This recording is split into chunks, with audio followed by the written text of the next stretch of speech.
দিন ভালো যাচ্ছে না জিএম কাদেরের নেতৃত্বাধীন জাতীয় পার্টির। বিশেষ করে গত বছরের 5 আগস্ট টানা 4 মেয়াদে ক্ষমতায় আসা আওয়ামী লীগের পতনের মধ্যে দিয়ে হুসেইন মোহাম্মদ এরশাদের দলেরও কপাল পড়েছে।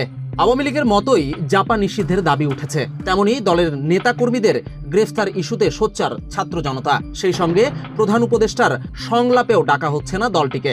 রাষ্ট্রের কোনো অনুষ্ঠানেও সাবেক এই বিরোধী দলের অংশগ্রহণ নেই। উল্টো যেখানেই দলের কার্যক্রম সেখানে হামলা ও বাধার শিকার হতে হচ্ছে। সেই সঙ্গে রাজনৈতিক মিত্র হারিয়েছে জাতীয় পার্টি। সব মিলিয়ে রাজনীতিতে সঙ্গী হারা জাপা। দলটির রাজনৈতিক ভবিষ্যৎও অনেকটাই অনিশ্চিত। কেন জাপার এমন বেহাল দশা? এর নেপথ্যে কারণ আসলে কি? নানা শ্রেণী পেশার মানুষের সঙ্গে কথা বলে এসব প্রশ্নের উত্তর খোঁজার চেষ্টা করা হয়েছে। ছাত্র জনতার পক্ষ থেকে বলা হচ্ছে, 2008 সাল থেকে আওয়ামী লীগের সঙ্গে রাজনৈতিক গাঁটছড়া বাঁধে স্বৈরশাসক এরশাদের দল জাতীয় পার্টি। দলের নেতাকর্মীদের তীব্র আপত্তির মুখেও শেখ হাসিনার বাঁধন ছাড়েনি নীতি নির্ধারকরা। নিজেদের স্বার্থ রক্ষায় রাজনৈতিক আপোষে মেতে উঠেছে বারবার। 3 বার বিরোধী দলের ভূমিকায় থাকলে জাপার কোনো অর্জন নেই। সব মিলিয়ে জাপা মানেই হলো ফেসিবাদের দোসর। আওয়ামী লীগের সকল অপকর্মের বৈধতা দিয়েছে দলটি, যে কারণে ছাত্র জনতা থেকে শুরু করে সব পর্যায়ে মানুষ জাতীয় পার্টির বিরুদ্ধে অবস্থান নিয়েছে। এবার প্রশ্ন হলো, জাপার কর্মসূচিতে হামলা করেছে কারা? কেউ বলছেন জাপার অপর অংশ। দলের পক্ষ থেকে ইঙ্গিত আছে ভিন্ন ভিন্ন রাজনৈতিক দলের দিকে। যদিও হামলাকারীদের বিষয়ে কেউ স্পষ্ট মুখ খুলছেন না, তবে এ নিয়ে ক্ষোভ প্রকাশ করেছেন দলটির চেয়ারম্যান জিএম কাদের। তিনি হামলার ঘটনায় দায় দিয়েছেন সরকারের ওপর। নিরাপত্তা দিতে ব্যর্থ হওয়ায় সরকারকে চলে যাওয়ার পরামর্শও দিয়েছেন তিনি।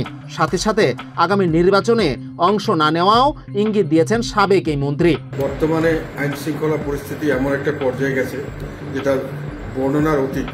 আমরা কোনো সময় আমাদের জীবদ্দশা কি আগে কোনো সময় শুনিনি যে বাংলাদেশের আইন শৃঙ্খলা পরিস্থিতি এই পর্যায়ে নেমে এসেছে। কারো কোনো ধরনের কোনো নিশ্চয়তা নেই, জান মাল ইজ্জত কোনো কিছু নিরাপত্তা নেই, এবং মানুষের অসহায়ত্ব দেখে মনে দুঃখ করা ছাড়া কিছু নেই। বুধবার জাতীয় পার্টি ঢাকা মহানগর উত্তর ঢাকার কচুক্ষেত এলাকায় ইফতার পার্টির আয়োজন করে। দলের শীর্ষ নেতারা বক্তব্য দেওয়ার সময় হামলার ঘটনা ঘটে। এরপর সেনাবাহিনীর লাঠিচার্জে হামলাকারীরা সরে যায়। নাগরিকদের নিরাপত্তা নিশ্চিত করতে ব্যর্থতার অভিযোগ তুলে অন্তর্বর্তীকালীন সরকারের পদত্যাগের আহ্বান জানিয়েছেন জাতীয় পার্টির চেয়ারম্যান জিএম কাদের।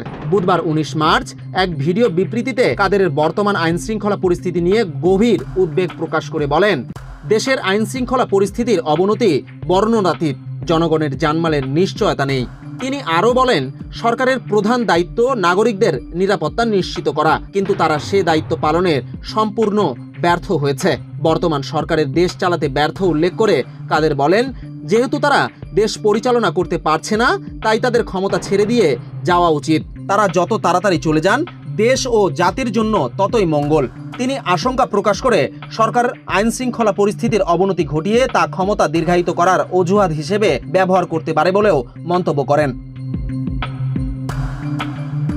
এদিকে গত 9 মার্চ রাজধানীতে বাধার মুখে জাতীয় পার্টির ইফতার মাহফিল পণ্ড হওয়ার অভিযোগ ওঠে। সেদিন পল্লবীর 2 নম্বর কমিউনিটি সেন্টারে ইফতার মাহফিল হওয়ার কথা ছিল। প্রশ্ন হতো, রাজনীতিতে মিত্রহারা হয়ে কতদূর এগিয়ে যাবে দলটি?